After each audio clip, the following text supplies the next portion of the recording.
Tonight on the Economic Hammer YouTube channel, we will be scanning for economic royalism on Vermont's longtime senator. This leader has been senator since 2007, and before that he spent 16 years as a representative.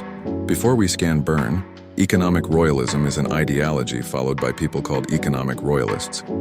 This small elite group use their combined wealth to infiltrate government, overturn or replace laws, and take the majority of economic royalties for themselves.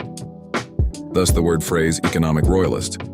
We scan for economic royalism to determine whether a politician is ruling to help economic royalism spread, which leads to capture of democratic systems. I developed a 10-parameter system that allows me to scan for economic royalism. So let's get started, yes? Here are the economic royalism scan results for Sanders. For enrich wealthy but hurt public, scored 0. For weakening democracy systems, scored 0. Deregulate for elites, scored 0 for economic royalism. Privatize public goods, scored 0. Then we have regressive loophole taxes, scored 0 points for royalism. For media control, he scored 0. Suppress labor, weaken unions, scored 0. With government corporate collusion, scored 0. Then at austerity for people, he scored 0. And lastly, for elite immunity, Byrne again scored 0, which is a score of 0 out of 100 for economic royalism, which is the best a politician can score. Now, my viewer, the only damn way Byrne could score 0 points towards economic royalism is if he was very aware of the practitioners of economic royalism called economic royalists. So this is what the Economic Hammer knows. Byrne has been leaving breadcrumbs of knowledge for people to pick up on since 2016 that would lead to somebody rediscovering the term economic royalists, which the Economic Hammer did.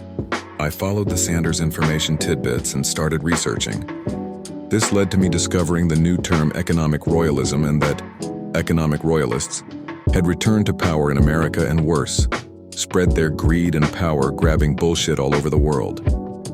Fortunately, after weeks of research with artificial intelligence, I discovered there were 10 parameters that identified economic royalism and its users, economic royalists. I believe Byrne was aware of these 10 parameters I discovered, and that's why he never scored a single point against the economic royalism scan. I also believe the only reason Byrne never came out and actually said this information to Americans is because claiming economic royalists were back in power would have been a political disaster for him. So this leads me to say this to Vermont Senator. I picked up what you were doing and expanded the work, and we got their asses now, sir. Like and subscribe if you enjoyed this video. Thank you for watching. Please visit economicroyalism.com